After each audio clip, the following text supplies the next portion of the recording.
Welcome, everybody. It is me. It is the Cyber Warrior. This is Cyber Warrior Studios, and I know you're all here for another amazing episode of Security Happy Hour. That's right. We got a great show planned. I've got a returning guest, and I'd love to hear from her. It's always fun having her on. So give me about 10 seconds, and I promise we'll try to be back. It should be about 10 seconds. I mean, we may come back. We may not. You'll have to wait and see.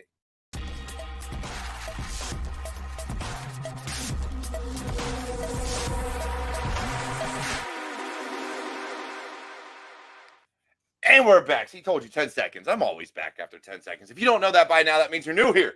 If you're new here, please like, comment, subscribe down below. And also check out the description for all the ways you can support the show. If it's not in the description, it's cyberwarriorstudios.com. You can find everything there. Now, otherwise, with me this evening, I have the one and only co-host of the Re-correlated podcast, GRC guru, Nathalie Baker. Nathalie, how are you doing this evening? I am doing well. How are you? I'm fantastic. I mean, because... you know, you got to learn from the master every once in a while. And so I'm here to learn from you. So, you know, it's been a little while now. I think the last time I had you on was with your co-host from Re-correlated podcast. Before that, it was with co-hosts from the Cyber Queens. And so, like, there's been a journey and a progression to everything. And you've kind of run the gambit. But with that, you've had to combat a lot of stereotypes. I've had to go through a lot of stereotypes, and other people have as well. So, seeing as how there's stereotypes around our industry, what has been the biggest one you've had to like kind of defeat and overcome and adapt to? I would say misunderstandings from like how I present sometimes some data. Like I'm a rambler sometimes I'll ramble. So like, because I have ADHD, a lot of times some people are very, I don't know, I would say like feel very strongly about like, you know, misconstruing things that I say or like misconstruing the meaning. And it's like, okay, well, that's not exactly what I meant. So I think like sometimes because of the way things process my brain, and sometimes I'll say things faster than I'm like, oh, I probably should have waited a minute and like really put the thought together in my head, but it's already out of my mouth by then. I think that usually is probably one of the hardest ones for me to kind of adapt to. Yeah. Yeah. Have you found it, you know, so some of the common misconceptions of, you know, people in cybersecurity, hackers in general, and just those in our industry, IT and everything is, you know, we sit in a dark room with hoodies, and 99, if not 100% of them are men. Like, have you found that to be problematic kind of within the industry, just trying to help others out of like just getting away from all of this and realizing that we enjoy sports. We love a cold beer. I like to enjoy talking to people. Like, has it been difficult, like kind of dealing with that situation? I would say more so from people that are on the outside looking in. So people that are in the field, I don't think that's hard to get away from. Most of us know that we're not just nerds that sit in a dark room with hoodies up all day, every day. We have personal lives. Like most of us in the industry don't have that issue. It's mainly like my friends, or, you know, when I was dating, it was like all the guys would be like, oh, so you can hack. Like you tell them you're in cybersecurity and they're like, oh, so you can hack. And I'm like, sure. I'll make you think that I can. Like, talk with me. I can break into everything. Don't worry about it. Or it's like, hey, so you're in computers, right? Can you come fix my printer driver? No, I can't. No, it's not going to happen. And there's so many of us that like, and it used to frustrate me because I did come up in IT, right? I came up in computers and fixing computers and got into cybersecurity. So like, yes, I was that guy. I was the one that if you called me on the phone, yeah, sure, I can fix it, or I could usually troubleshoot it over the phone. But now I've been out of it so long that if it doesn't have to deal with what I'm doing, I couldn't tell you how to fix some of these things because things have changed so much. And like, I don't even want to do it on my own. Like, I don't sit at home. Unlike some people who still have this, I don't know if they're single, even if they're married with kids, maybe their spouse is into it. Like, I don't have this innate need 24 hours a day to be doing things in cybersecurity. Like, I'm not sitting here breaking into shit at 10 o'clock at night. Well, yeah, and you're like my eyes, especially like now that I'm an old lady in this field. The older I get, the more I realize that at the end of the day, my eyes need a break from the freaking screen because Yeah. I can only look at a screen for so long and then I'm no good. And I still don't understand how people like will go afterwards and go game. And I'm like, no, I need like something to do that's not related. Like, let me go read a book. Like, I personally don't study off of a screen either. When I study, I try to find books that I Yes. can read and study out of the books because I need that break from the screen. Otherwise, it ruins your eyes. Not just that, but like I need it. And for me, it's a different way of learning, right? And so, and I am one of the biggest proponents of the school of YouTube, right? You can learn just about anything you want for free online. But the caveat to that is I learn horrendously online. Like, I cannot sit there and like listen to someone drone on about some topic. Like, I will probably mute the audio, see what they're doing, and go about my merry way. But I prefer to learn by reading a book because I can actually keep going back and forth. I can get a better understanding. I don't know, it just hits different. And even being in person, I prefer to be in person talking to somebody and actually having that. And so many of us come up, in this industry where I can go on YouTube and learn whatever I need. I can read it from my phone. I can go on my iPad or my tablet or whatever the case may be.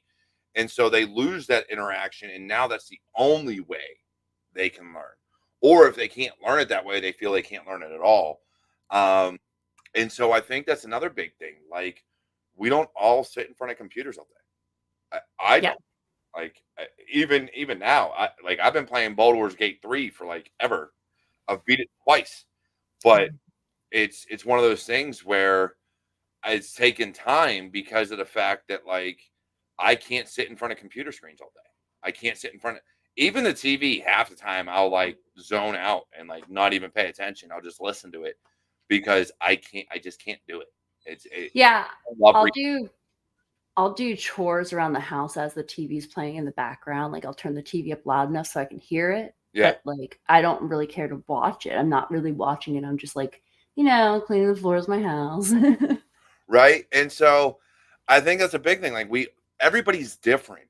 And there's this big thing about, having all these different personalities. But the reality of it is you're going to have those introverts that, true to form, fit the stereotype. They can't talk to anybody. They can't do anything. You can't put them client facing because they're going to talk over somebody's head. Like, yes, that exists. Don't get me wrong.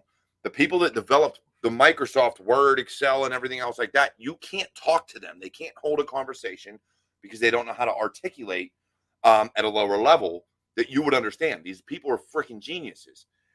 But the majority of us are normal people that love to watch sports or read books. And we're talking anything from science fiction to romance novels to smut books, you name it. People like to read.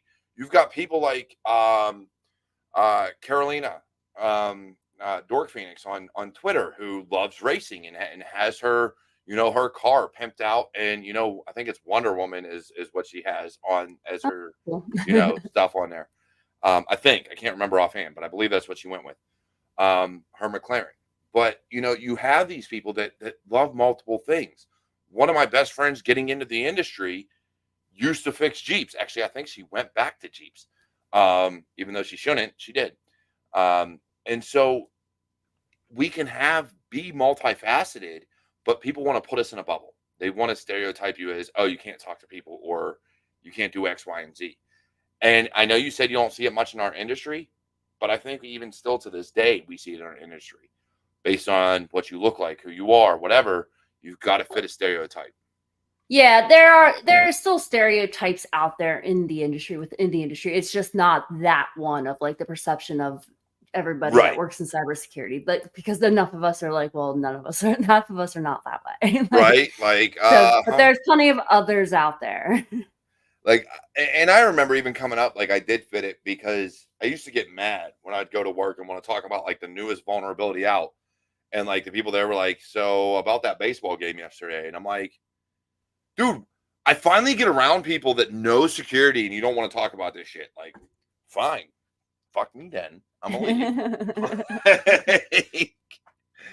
So it is. I do. I think we have all these everything from age, sex, gender, you name it. There's so many stereotypes in our industry of like, you can't do this because X, Y, and Z.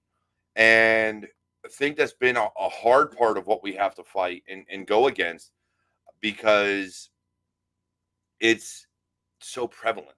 Like you think about it, there's so many people of so many different backgrounds and being brought up differently that if you put people in a box and tell them this is all you can do, then that's all they're going to do. And so those Well, people yeah, break out, they don't get seen. yeah. And I mean, like, we don't stereotype attackers. like they're not put into a box, so that's why they can evolve. And like, if you put somebody in a box, they're not going to ever evolve into being who they want to be or figuring out, hey, maybe this is more my path than that. Like, I personally was not meant for a sock. I was not. It drove me insane. I was stressed out all the time. Some people are meant for that kind of environment, and that's just not. I was not meant for that. So like, but I wouldn't have figured that out had I not tried it.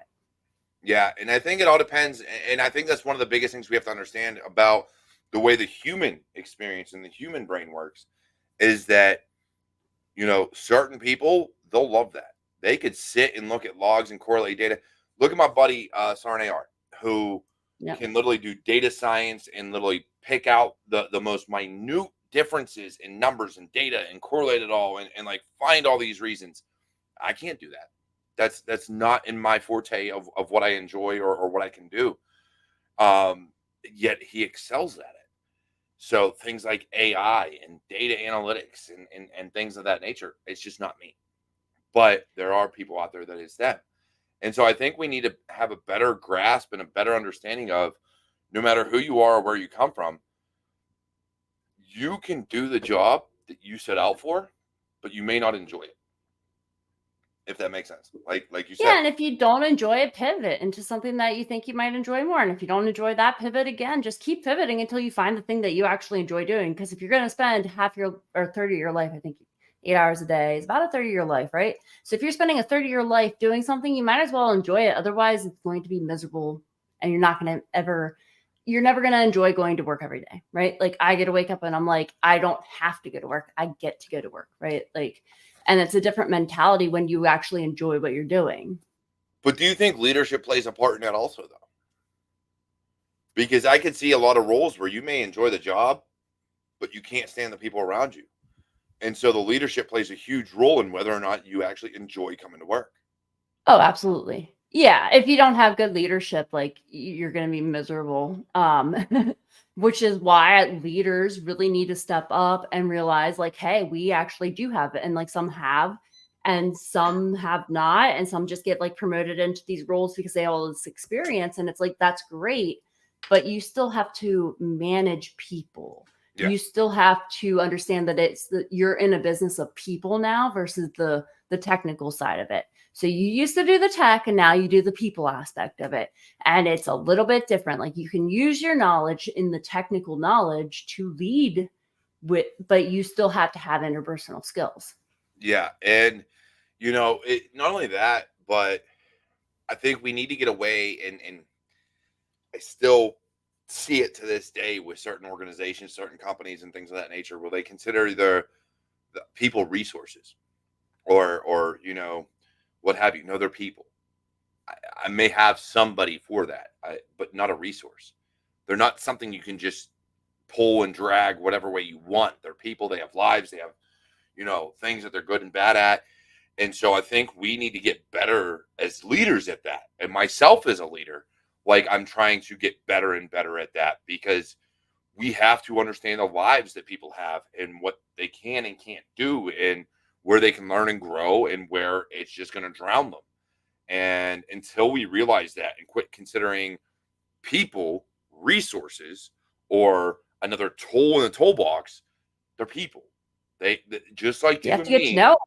They have emotions. They have, things that they want to do and accomplish. And if you're not meeting those needs, they're going to bounce. So that may be Yeah. the sharpest tool you have in your toolbox. But guess what? Because that's all you considered it as, now somebody else bought it and they're going to go use it. And they're going to use it in a different way. And one of the NCOs in my my unit that I had in the military, he really took me under his wing and kind of taught me everything he knew about leadership, and that's where I get a lot of my leadership skills is from him. And he always drove home to me the point that your people are your most valuable asset that you have, regardless, end of day. And that's what you put stock in, and that's what you put value in. So like, you could lose every piece of equipment that you have out in the field, but your people are going to make sure that you all get home together, right? Like you have to take care of your people, and you have to prioritize them. And that's why you have the E4 Mafia, right? So for those who don't know about the military, we don't talk about the E4 Mafia, but we're going to talk about the E4 Mafia. Oh no, that's the first rule of the E4 Mafia is not to talk about it, man. But they get shit done, like in ways that, like, and that's the biggest thing, is when everything breaks, they'll find a way to make it work. They'll find a way to make shit happen. They'll find a way, because they're at that cusp of, I don't have responsibility, but I have responsibility, but can hide. And so, like, they're the ones that can just go, like, you know what, homie, give me 5 minutes. This truck will be up and running. Yeah. Like, but the engine's dead. Like, we need a new engine. I got you. Don't worry about it.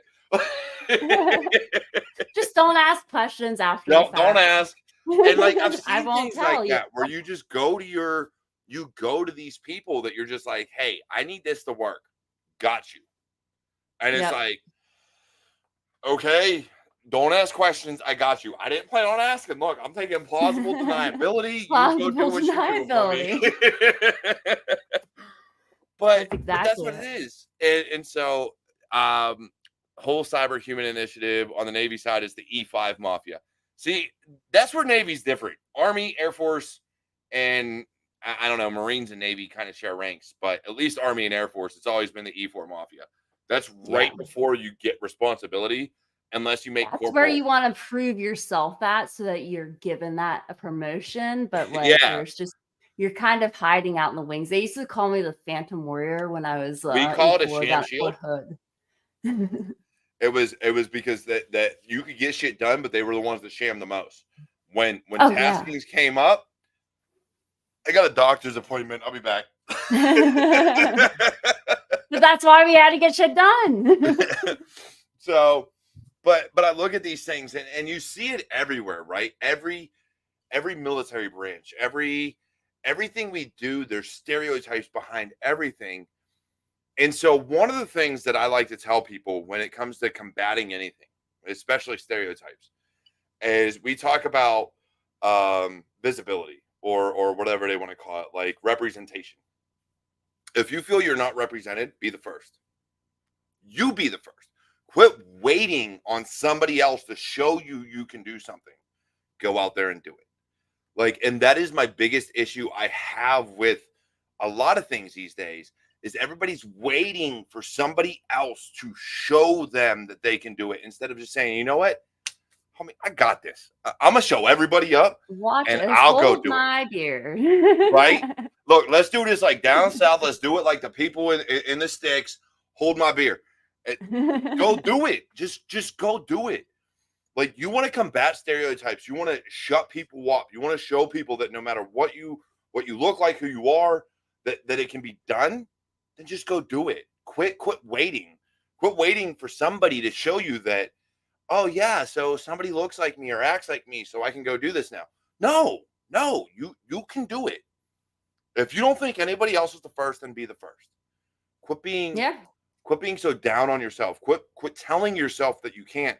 And I think that's the biggest part about stereotypes, is it gives people like this negative outlook of like, oh, because I look like this or act like this or do this or whatever. It is a negative outlook on life, instead of being positive and being like, I don't care what anybody says. I got this. I'm going to do it, and I'm going to knock it out the park. See, my mentality was like, I'm going to do this because you said I couldn't, and watch. Just wait and see. Just wait and see. Because, like, I mean, I came up, like, I was like one of the first female wrestler in my county when I was a kid, and I was like wrestling, and everybody's like, oh, girls shouldn't wrestle, girls shouldn't wrestle. And I was like, yeah, the more that you say I shouldn't do something, the more I want to do it now. So watch this. Yeah, and that's like, so my buddy, one of my old commanders, his daughter wrestles and his son, but his daughter is literally just kicking ass. Like, she's going out Yep. there and crushing everybody. And it's like, and I think that's the other flip side to what we have to do is like, because you will a lot of boys. Well, I don't know, these days it could be different, but most boys, you know, are raised don't touch women, right? You don't hit a girl, you don't do this, that, the other, you don't want to hurt them. So I could see where that mindset comes in. But guess what? The way I raised my Out on the kids, mat, you're not friends. hey, look, no gender, no sex on the mat. You go out on Yep. that mat, you go out on that football field, you go out on that baseball field, whatever it is. If you're in athletics, gender neutral, homie. If she's out there and you're out there, may the best person win. Like, Yeah. only the strong survive. Like, I really don't care at that point, because it is one of those things where we all have to prove ourselves. And I Yep. think that's really what we want to get down to. If we want to get down to this independence and this equality and, you know, equity and everything else, that's fine. But then you're going to perform at the same level I do. You're Yeah. going to do this, and if you don't, Then you don't then belong. figure it out. And Yeah. especially in athletics, if you can't perform at the same level, sorry. Like, I mean, here's the thing is I maybe never was as strong as the guys that I was but wrestling, you may have but been I was more more flexible. technical, because there were Oh, guys that I yeah. wrestled Yep. with that I was stronger than. But Yep. technically Oh, sound, yeah. they whoop my ass every time. I had Yep. a dude that could do an ankle pick in 0.5 seconds flat. I'd get up there, they'd be like, go, and I'd be on my back. And I'm like, dude, like, give me a second to breathe. Like, come on. Like, and so it happens. And so we got to understand this, whether it's in cybersecurity or anything else. There are people out there smarter, brighter, better than you. So then learn more, grow more, Yeah. be better. And until you get in that mindset of I can do more. If you let the stereotypes, if you let the negativity, if you let everything else beat you down, then I'm sorry. I can't help you at that point other than say you can do it. You just have to work at it. And if Yeah. that doesn't help you, I'm running out of options. And some things, like, I mean, here's the thing is like not everything is going to come easy in life. That's just the facts of life. But like if you're only ever going to look at what's easy, is it ever going to be worth doing for your career? Like is everything that's easy worth doing? Nothing worth having is easy. Yeah. Is the way I look at it. Nothing worth having is easy. Because if everything was easy, then what's the point of living? What's the point of doing anything? It's you have to be willing to work for it. And I could take this back to whether it's a relationship, marriage, kids, whatever you do in life, sports. And I grew up playing sports. Again, I was the nerdy jock. I played sports and loved computers. Figured that shit out. Listened to all types of music. It didn't matter to me. From rock to rap to country and heavy metal, it didn't matter. So like I've always branched out in all these places. But if everything that I loved doing was hard, you had to learn it. You had to figure it out. You could be a natural athlete and still have to figure out the game. What's the best way to run a route? What's the best way to do, you know, a 3-pointer or, you know, a jump shot or a foul shot? Like, things differ. You have to different angles, different positions. When you're wrestling, taekwondo, jiu-jitsu, whatever it is, you've got to learn and keep growing and doing more. So when people think that they can't, the only reason you can't is because you Just say you tell yourself. Yeah, you tell yourself you can't. that's literally the only one. Oh shit. Okay. We're gonna put this up there. I saw it. Yeah. The hard one society looks over. Most ladies are in sales. Actually, funny enough, in my company, a lot of the men are in sales. Just throwing that out there. It's actually really hilarious because we have like we were at our offsite last week for my company And we had a picture of all the women in our company, and out of like, I think there was like 10 or 12 women there that were there at the time that the picture was taken. Like only 2 of us were not in a technical role of some type. So yeah, I think it's a weird thing because nobody's ever questioned whether I was in sales. I have been called Nate a few times because people were like, "Well, somebody named Natalie can't run a SOC. Like they wouldn't know what they're doing." But for the most part, a lot of people do think that most women are in sales in cyber, and I just laugh and just walk away, and I'm like, okay, well, we'll see in about an hour when I go and present, and then you're gonna have your jaw drop to the ground. I mean, you just kind of have to let it roll off your back. Like just because somebody says you should do sales doesn't mean that you're that personality. Like me personally, I would suck at sales. I would be the worst salesperson in the world because I'd be like, yeah, buy our stuff, buy. Okay. Because I'm not really super social. I'm not that person that's like super outgoing and like gonna go and talk to everybody. Like that's not who I am. Like I am the last person that somebody would stick in a booth at a conference because I'm just not that person. I'm the person that you want up there presenting, and that sounds smart sometimes. Only sometimes. Let me unmute myself. And that's the thing, right? So when we look at these situations, and I look at it as like this, right? So the only reason that people still say, I think women are mostly in sales, as when we're looking at stereotypes, right? Because you've got a lot of thirsty old dudes that are in positions of power that hold the checkbook. So what are you going to do? Instead of getting some of the most technical, capable, and fully qualified women to not only do the technical work, we're going to throw them in sales because they look pretty and because these guys will listen to them and open it. And again, as bad as it sounds, it's fucking true. That is how some of this stuff is done. So you take people that are fully qualified to run a SOC or break into everything known to man, but we're going to put them in sales because they look good and people will buy from them. Like that is the hardest thing to get around right now because we still see it to this day. Not as frequent, thankfully, but it still happens. You still see these industries, even in cybersecurity, where it's like, oh, it's a pretty face, so we're not going to listen to her. We're going to let her go sell stuff. And I think we still see that. Yeah. And it's funny because I've actually gone to a conference and like the sales guy couldn't like, he was like trying to sell me something at this conference that I went to at one point, and like he was definitely trying to hit on me at the same time, and it was just like a whole shouldn't be happening kind of situation. But I let it slide to an extent until I didn't, and then it got really funny. But like he was literally trying to sell me on his product, and I was like, oh yeah, well, does your product do X, Y, and Z? And he was like, and I was like, yeah, if your product can't do all these things that like, and like definitely one of them was a BS thing that the product would never be able to do Just anyway. throw it out there. Not, just like, let's find out what he knows. I was just testing them, and he was like, let me go ask our technical guys about that before I say anything. And I was like, yeah, you go ask your me. Yeah.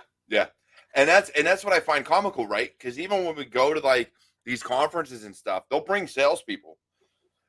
Call them sales engineers, call them whatever you want. But if you're not bringing someone that knows the product in and out, what it can do and what it can't do, and not just giving them buzzwords, I'm sorry, I'm not going to talk to you. Yeah. Like I've made friends with tons of salespeople. There's the very good ones that know their shit and know what things mean and what products can do. But then there's the ones that you come across that I make friends with because they're good people.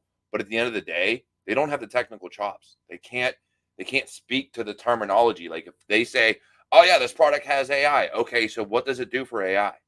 Like what part of AI does it embed in its product? And they're is it actually AI, or is it just using machine learning on the back end to do something else? Because a lot of tools that say they're using AI, that's not true AI. It is actually just machine learning. Yeah. And so like they like get hesitant. They're like, and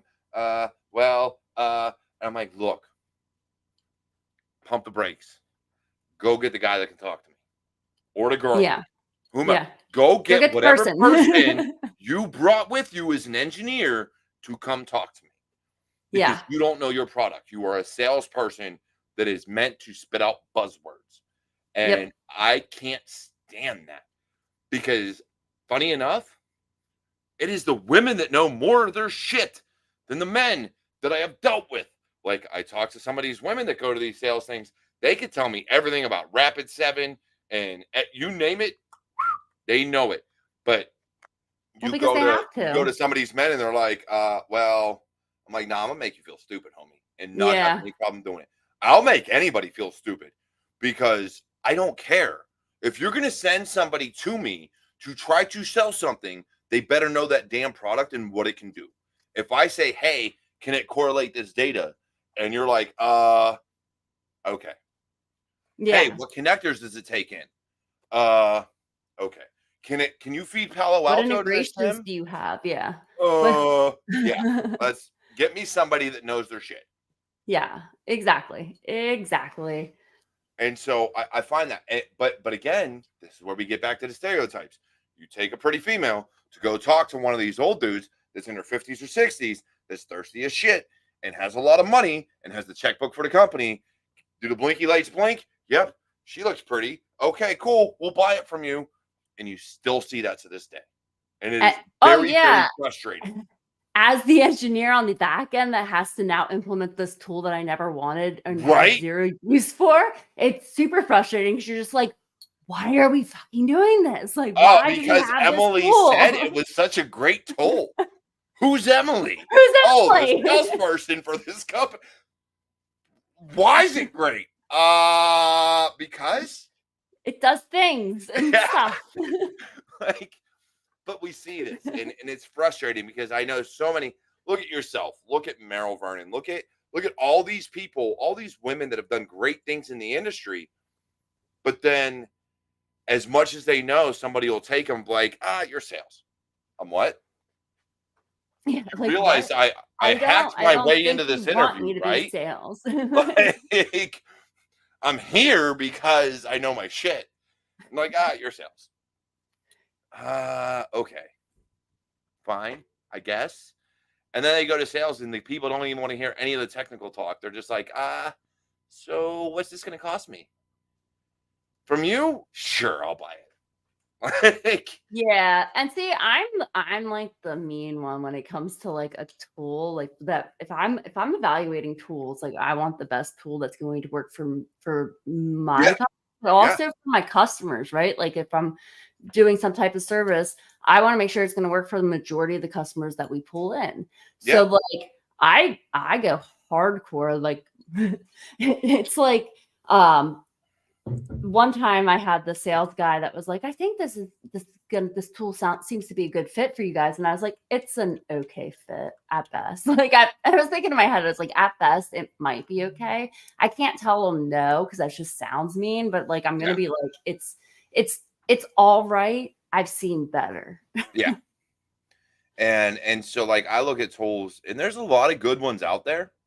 Um, but then you get into it and it's like, do I have a use for this right now? Yeah. And part of the problem comes in when you look at something like a Microsoft, right? They're trying, yes, they're a huge organization or a huge company, but they're trying to do everything. Like ever Too since they much. got Yeah. away from like just Windows and server, now it's SQL and AD, and now we're also going to have a SIM, and we're going to have endpoint detection, and we're And going we're to do doing this, cloud. and we're going to do that. And it's like, dude, can you perfect one thing first because your operating system's still the most targeted and the most vulnerable?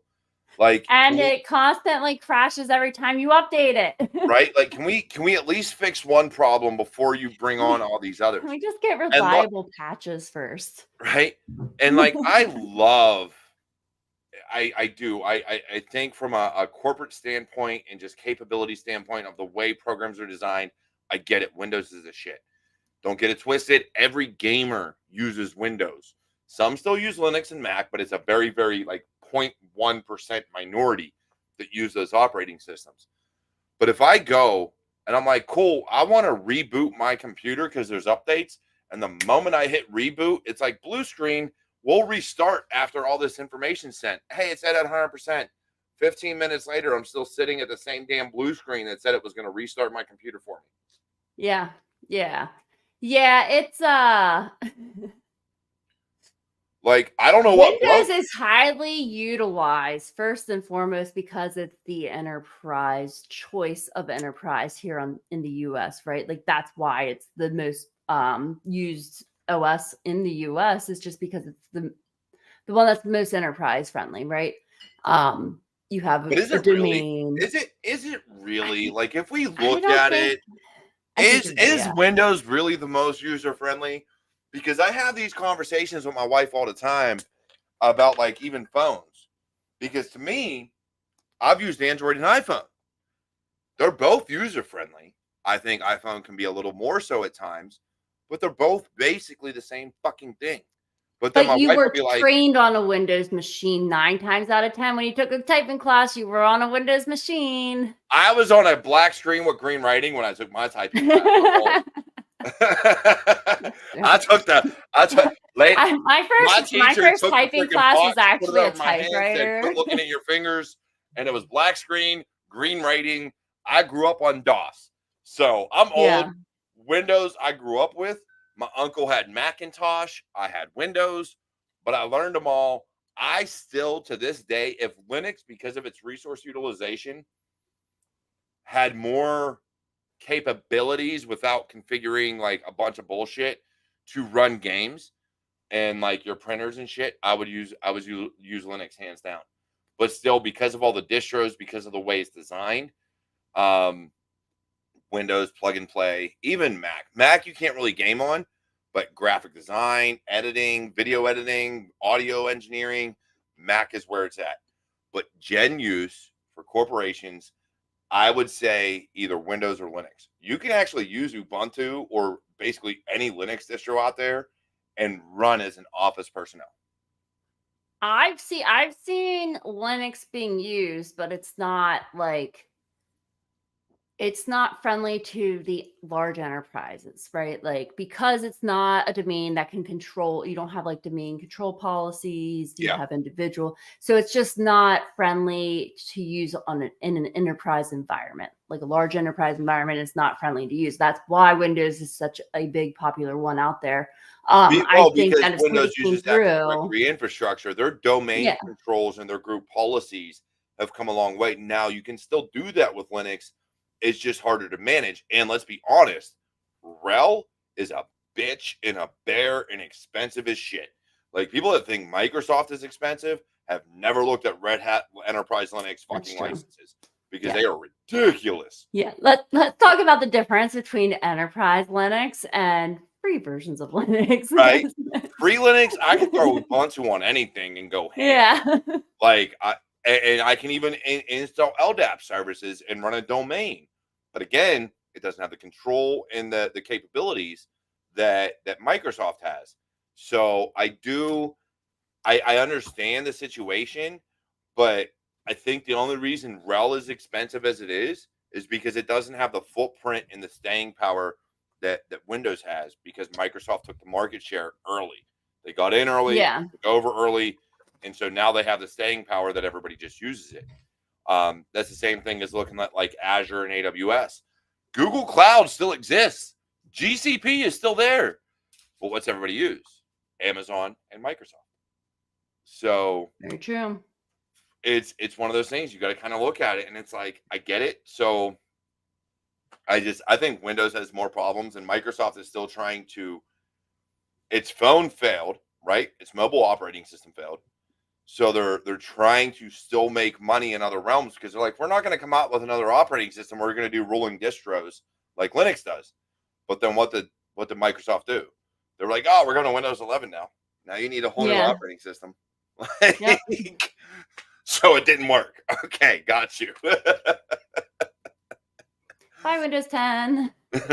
Well, I mean, look at like Vista. Nobody I went from I think 2003 to 7. I was like, I'm not touching Vista. Like I had Vista Ultimate. Experienced Vista from a military perspective and was like, no. See, what I did before the military got it because I was in the Air National Guard, and I was pissed when they went to it because we all know the military, the lowest bidder. So most piece of shit computers they can buy. That's what they had. And they're like, we're going to Vista. And I was like, oh my God, I'm running Vista Ultimate and I'm running it on a 64-bit with like, I think at the time it was like 8 gigs of RAM. And I forget how big my hard drive was.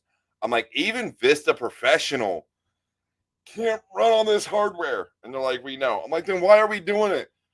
Because Air Force said we had to. I was like, yeah, because that's the golden age. I was like, these That's computers like 3 years old. They're like, yeah, we got to do it. I'm like, Yeah. It sucked so bad. Computers were so slow. People were like, dude, I can't turn mine on. I'm like, are you sure? Try being in a JAG unit, man, and trying to explain to attorneys why I'm sorry, but there's really nothing I can do to help you out because the operating system just sucks. The best I can do is get rid of like your PST files from Outlook, and maybe you'll gain a little bit of extra hardware there. Yeah, and like even then, well, and that was the other problem. Roberto and whole Cyber Human Initiative, thank you for the super chats. You were greatly appreciated. Love you both. That was the problem with like PST files in general, is you would have these commanders and you see it even in corporate, right? In the corporate world, when PST files were huge, they would literally have gigs and gigs. Like we're talking 20, 30, 40, 50 gigs of PST files. I have dual layer DVDs. You remember what those were? Oh yeah. Like, yeah. I'd have those filled. I'd have to go get another one. I'd be like, this is supposed to be like, I don't know, like 10 gigs worth of like worth of space here. What are you doing? Like, delete some emails. Like, have you gone through and deleted the junk first? It is absolutely ridiculous, like what those PST files were. And it was like, oh, and I saw it, you know, when I was younger, when I first got in the Guard and I was working as a contractor for other companies and stuff, like you would see these PST files and you're just like, do you delete last anything time you deleted ever? an email? And they were like, I never delete emails. Have you at least deleted the junk emails? Nope. Like, did you delete the spam that came to you? Nah. No. Probably opened it, clicked on the link too. Right? Like, so you're still my credentials. Largest PST I had to move for well, he said Commodore, but I think he means Commander, was 8 gigs. That's large. I think mine was larger. I think mine was upwards of 20 gigs. And that dude had been an officer for 10 years and never deleted a single email. Literally, because you keep your same email account, just kept taking his PST file with him when he PCS'd, and kept re-uploading it. And so it kept growing, and it was just... I think that 8 gig one might have come my way, because I definitely had to like put somebody's like information into a computer and like upload their PST file, and it took forever and a day and a month and a half. Yeah, it's bad. And so you'll see that. Thankfully now it's gotten better. Like Outlook and Microsoft and Windows and stuff like that have put in restrictions to how big your PST and your Outlook files and things like that could be. And even now, there's really not as much of a need for it with the Outlook Online. Yeah. And I've worked with companies that put restrictions on how long you can keep data. So like emails will only stay in your inbox for like a year. After a year, they're gone unless you take them offline and save them somewhere. It's Commodore rank, not rate. Dude, what the fuck is a Commodore? I've never heard of Commodore. It's a bird. Whee! What's a Commodore? The hell? All right, I was never in the Navy, so maybe it's a Navy thing or a Naval Academy thing. I don't know, but I've never heard of Commodore. Thing. That is weird. See, this is why Paul's weird. Whole Cyber Human Initiative, they some weird ones. All right, Navy's a little bit out there. Army and Air Force, where's that? Woo! Go Army, beat Navy. Commodore 64, early Apple product. Right? That's when I hear Commodore, that's what I hear. Commodore 64. But nah, like I look at these things, and yes, we can all talk technical, but so many of us are still jocks. We're still whatever. Like I could sit down and talk about the Steelers in football and tell you the Pirates suck ass and really need to fix their shit. And Sidney Crosby is one of the greatest centers to ever play the game. Like, I can still say these things and know that, yeah, I'm a techie, but I can talk to anybody. But so many people outside of our industry, even those in our industry, don't know how to separate that. They get stuck on, what's there. And go sports ball. Go sports Robert, I ball. love you, homie. I love you. But see, and this is where my problem comes in, because I have 5 boys. And so for me, I should have spent more time teaching my kids sports. But I fell into a vicious cycle of pain from the military, plus work, plus needing to just decompress and everything else, and not really giving the time back to my kids to get them into sports. So now, even though I love watching football, I'm going to be coaching football this year, and I'm trying to do more. My older kids are suffering because, like, my one was like going out for middle school baseball, and I'm like, cool. And he's like, I'm probably not going to make the team. And I'm like, wait, there's tryouts? Shit. Like, you can't just get on the team? Nah. I'm like, fuck. Yeah, and some schools, there's cutoffs for even like JV. Like I know my soccer team in high school was that, our women's soccer team was that way. Like, you had to make the cut to make a JV team. Well, like in my mind, high school, that makes sense. But I grew up in little leagues.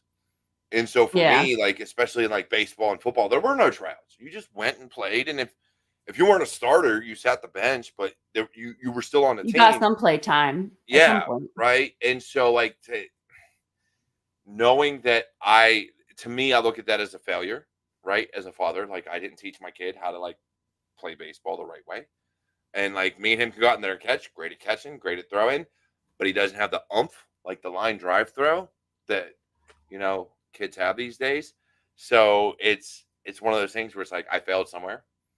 And so it's where we have to, as a society, as a people, as me, get back into, like, taking your kids outside. Step the fuck away from the TV and the computer and the phone and actually go outside. I grew up with technology. That's why I like sit there and I'll tell people to, like, leave work now. Go away. Go. I don't want to see you for the rest of the day. I do that on Fridays. The rest of the day. On Fridays, I literally tell my people, like, because we have client work and we got to be able to track hours and stuff. So from noon on, put in your hours. Book your whole afternoon, though. Literally say you're busy the whole afternoon. Put in your hours, and I don't want to hear from you. I don't want to see you. So, like, especially if somebody's like, I know I have a couple people on my team that they'll work until like 10 or 11 at night. I'm like, what time did you go to sleep last night? Did you sleep last night?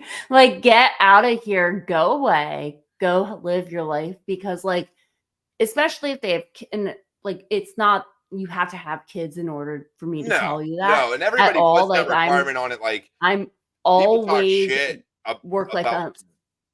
Yeah, people talk shit about women taking maternity leave or spending time with their kids or being there for the kids and da-da-da. I'm a father.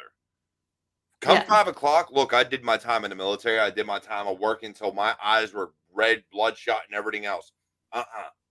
These days, come 5 o'clock, deuces, homie. I got a beer in my hand, and I'm upstairs with the kids, and we're either playing video games, watching TV, or going outside. Like, I'm done. I'm done doing that. I'm done with the bullshit of, oh, you got to work 12 hours a day. Look, unless it's an IR emergency, it can wait till tomorrow. Yeah, that's like, and I'm very adamant about it, especially when somebody does have kids that are younger, especially when they're super young. Like, I'm all about work-life balance for everybody on the team, but I especially will be like, are you, like, missing out on time with your kids right now? Because if you are, leave. Go spend time with your kids and go enjoy your life. I will see you on Monday. Bye. Yeah. I don't want to see you anymore today. And it's because some people feel that they absolutely have to do that in order to be worth their salary. And it's like, no, go away. I'll see you on Monday. No, and my thing is, if you can't get the paperwork and the job done in the 40 hours a week or less, I will let you put in less than 40 hours. I don't care. Everybody I work with is on salary. So guess what? You're not getting paid OT. You're not getting paid for coming in early.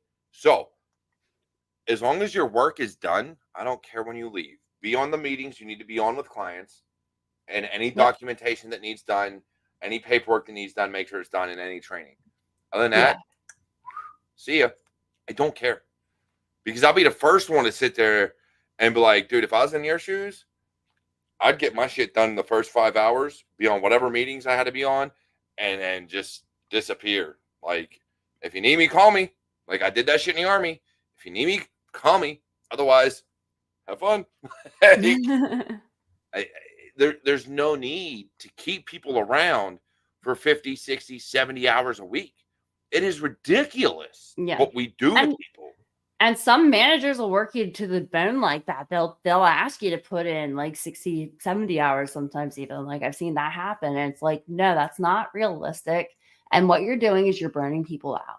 Yeah. And somebody who is burnt out does no good to you as a leader. They do if they're burnt out all the time. They do. They're not giving their best work. They're not able to do their best work because they're burnt out. And then it's really bad vicious cycle there. So it's not good for you in productivity in any of that to have a burnout team. I've done that myself. I've burnt the candle on both ends. Yep. I've been there. And that's why I stress to others in the industry, in my team and everybody else, knock that shit off.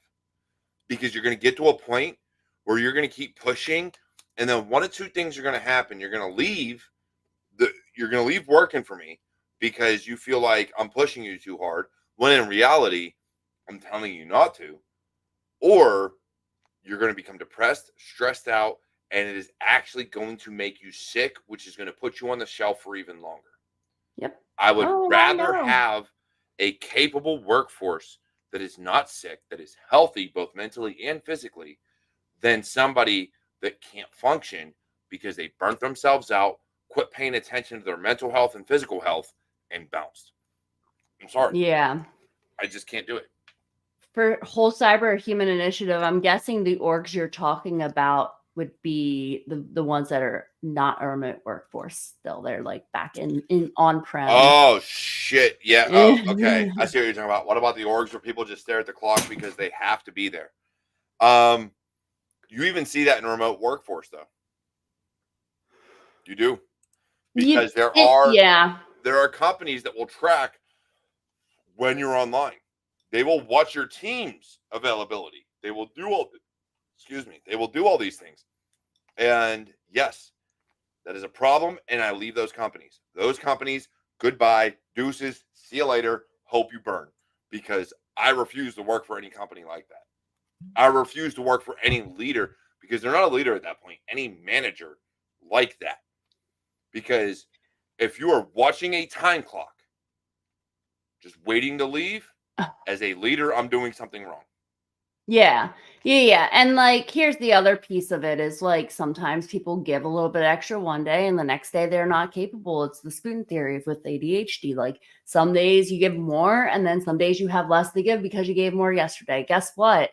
I should be able to take that into account, and it kind of evens out over the week. I look at it this way. You give 100% of whatever you have to give that day. So if you only have that day 15, 20, 30% motivation to get shit done, give 100% of it. Yeah. Give it your all. And as long as I know you're putting forth your best effort every day, the moment I see a day, 2 days, 3 days go down, that's when I'm like, homie, take your PTO. Where I work, take a day off. You have unlimited PTO. Take it. I expect my people to take at least, if not a 4-day weekend, a full week, at least once a quarter. Yeah. Once a quarter, take your time off. Because if you don't, you're going to become overwhelmed, burn out, and say, fuck this, I'm out. And I don't want that. Yeah. You're not going to do your best work. And like, there are times, so like you did say about like people that are watch for their teams to be there or whatnot. Like I do wait to see if when my team comes online, and it's only because I'm not bothering you outside of whenever you're available. So if you're not available right at 8 o'clock in the morning your time, that's fine. I don't really care. I just don't want to bother you until you're online. Like, See, I'll send messages after, like, so because again, being remote, we're global or national or whatever. So I know people are different time zones.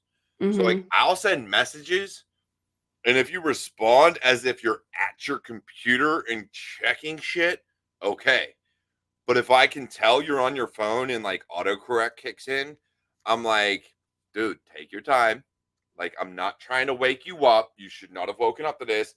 I just knew it was in my head. I'm ahead of you in the time zone. I'm already awake and at work. Like, I've had half a cup of coffee at least. Like, here you I'm go. on cup 2 here. Just making sure that I get this out of my head before I forget about it. So, what I do is, like, I'll type up the message, but I won't send it. So I'm, like, notorious. Sometimes I will do this, and then I'll forget to send the message for, like, 3 days, and then I'll go, "Oh, crap, I forgot to send this message to you." But usually what I try to do is I'll try to give myself reminders with, like, my calendar saying, like, "Hey, send that message," whenever I Yeah. know you're normally right around the time that you're gonna start work. Yeah. So I like this. There's a few things here. See, people love this. Um, whole cyberhuman initiative. I enjoy meeting with my team after lunch and asking how much did you give this morning, and if I can validate it, they are doing education the rest of the day. I like that thought process. Unfortunately, where I work, we have way too many client meetings that they can't do education the rest of the day. But when they're not on meetings, they're more than welcome to do education. I really don't care. Mitten Maddie, I give them what I got, but when I clock out, I am out. Yep. Yep. Yep. Don't disagree. With Jack, you drain the batteries. Very true. Whenever we fucking do shit, you just drain it all. And especially for those that are introverts. Let's not be mistaken. There are a lot of people in our industry that are introverts that don't like dealing with people. And they only have so much people in them. So even my oldest son, he can only be so peoply. And then he's like, no, Dad, I need to go home. Like, we need to be out. Well, and then you I have can't the do it. empaths that kind of feel everybody else's feelings, so, like, they're just, like, kind of like, that I just didn't want to drains talk your about me. energy. I mean them. I mean, Us. yeah, right. Like, I can't deal with that. Like, and that's what's made things a lot harder for me, because it isn't just who's around me, it's society. And so for me, it becomes a lot harder, just like yourself and those that kind of feel everything. Um, it gets hard, it gets rough. And so you can only be so peoply for so long before you're like, dude, I'm burnt. I'm out. But at the same time, that's why I like to go to bars, because it's so loud and rambunctious. And this is only when I travel. When I'm home, I don't go to bars. I don't go out. I literally live in my own little cave, in my own little house, in my own little world. You want to drink and party and have, beer pong and everything all night, I'm game. But you won't catch me out at a bar when I'm home. But when I travel, that's generally what I do. Why? Because it's noisy. I can ignore things, and I can just drink my beer, talk to whoever's next to me, and be done. I don't have to be outgoing if I don't want to be. And if it's Yeah, whereas much, if a female walks I can into a leave. bar, you're expected to be outgoing, otherwise you're a bitch. Look, I wasn't going to bring that up, but you're right. It is true. I've gotten so many guys who come up to me to hit on me, and I'm like, "Go away. Just go away. I don't want you around. Look, hey, I don't need you here." I'm gay. I'm Like, hitting on the same people you are. Just go right? away. Like, hey, that's when you turn around and go, so what do you think about Uh, her? Because I was thinking about talking to her later. Like, wait, what? Like, yeah, I was just waiting until she was 2 more drinks deep. She's drinking tequila. Like, I wanted to get in on that. But yeah, it gets crazy because we look at these things, and when we look at stereotypes, when we look at how people are, our industry is not in a box. I love my hoodies because they keep me warm, not because I keep my hood up all the time. yeah, I wear jackets and come on now, like I wear t-shirts blankets. and boots. Like, actually, I'm more jock these days in the way I dress and or combat, because half the time I'm either in jeans or tactical pants and a polo or a t-shirt. and I'll throw on something that can hold more pockets, like whether it's a polo or my military fleece or a hoodie. It's just for the pocket space. It's not because I fucking want to wear a hoodie. It's because it's got a big ass pocket, which gives me more pockets, which means I can hold more shit. Like, that's why Yeah. I do it. It has nothing to do with anything else. And so we need to get past this. We need to get past this stereotype of it's only men or it's only women or it's only hoodies or it's only one race or gender or whatever the fuck you want to throw on it. These stereotypes of everybody that's the same is wrong because it's not true. Yes. Do I think in my heart that I have ADHD and like I can hyper focus on certain things? Yes. And I know that because I will fucking hyper focus and ignore everything else. Everything else for like 2 or 3 hours. Fucking happen.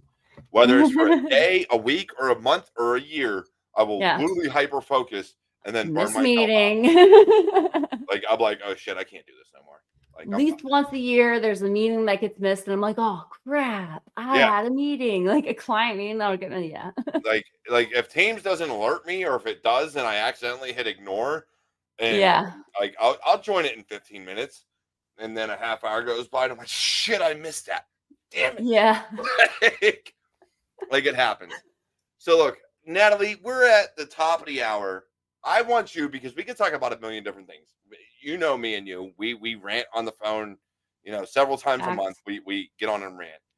But when it comes to, and actually tank tops to let the sleeves get some artificial light bulbs on. I prefer the sleeveless, right? So the cutoffs real quick before I get into a lot of these. But that's mainly to show off the tattoos. Like I like my ink therapy. I like my tattoos. And I plan on having full sleeves eventually. So for me, I wear less to show off the artwork just because that's just who I am. Like, if I'm going to get it, I'm going to show it off. That's just how I am. The wife beaters, the A shirts. Yes, I used to wear those all the time too. Actually, I still wear them under button downs. But Nathalie, talking stereotypes, combating stereotypes. And I know we've talked a lot about beating through all of them and any of them. But any advice you could give to newcomers that are seeing this and just like, I can't do it? Yeah. So if what you tell yourself, self-talk, positive self-talk is very important, because what you tell yourself is what you're going to see at the end of the day. So if you're not telling yourself, I can do this, and you're saying the opposite, I can't do this, you're never going to get there.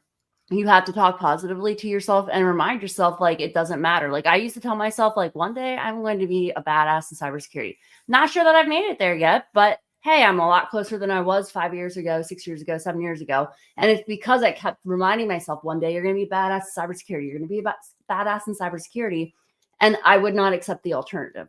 So if it's what you really want, you need to tell yourself that you're going to get there. And the other piece of it being, like, don't let the naysayers get you down, man. Like, you just got to keep going. If somebody tells you you can't, use that as your fuel to your fire to continue going, to prove them wrong, even if it's just to prove them wrong. There are so many people that told me I would never make it a day in a career in cybersecurity. The day I got promoted to a management position in cybersecurity, I literally messaged them and was like, remember that time? So, yeah, you definitely just don't give up. And no matter what anybody says, like, use that as fuel to your fire. If they want to stereotype you in some way, like, let them do that, but don't do that to yourself. Don't put yourself into the box. I love that, because see, I love Cat. I've watched a lot of Cat Williams stand up, and the way I go about it is we all need haters. And if you ain't got anyone to hate on, feel free to hate on me, because at the end of the day, I'm going to adapt and overcome and break down every barrier in front of me. And everybody else should really start looking at things the same way, because there are people out there that are just out there to bring you down. It makes them feel better. I don't know why. Something about power or whatever the case may be. They're so insecure in themselves and feel like they can't do anything but bring people down so that they feel better about themselves. Let them. Let the haters hate. Let the talkers talk. Like, people that can't do, talk. Others do. Go out there and do the damn thing. Be yourself. Be proud of who you are. Be proud of what you can accomplish, and go out there and accomplish it. Yes, getting a job in this industry is hard. Yes, making your name is hard, but it's possible if you put in the effort. But it's all on you.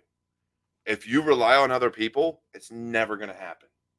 Rely on yourself, because I can only do so much. Nathalie can only do so much. Those in the chat can only do so much. All of the work, though, comes down to you. We can push it, we can help, but the work is yours. And if you're not willing to put in the work, no matter the industry, you ain't going to make it. Be able to be a workhorse, but set your limits, set your balance, set your boundaries, and just be you and be natural. And that's what people respect. That's what people will fall in love with. That's what people will actually bring into the industry, is those that are themselves. Now, other than that, this has been another amazing episode of Security Happy Hour. And this is Cyber Warrior Studios. I am the Cyber Warrior. With me, I have Nathalie Baker over here. Not the poster, but actually her. I love having Nathalie. Nathalie is an amazing guest. Nathalie also has her own show with some other co-hosts called the Re-correlated podcast that she does. And you should go check it out. If you haven't yet, please go do. Otherwise, follow her on LinkedIn. And I will catch you all later and next week, actually, with another amazing episode of Security Happy Hour.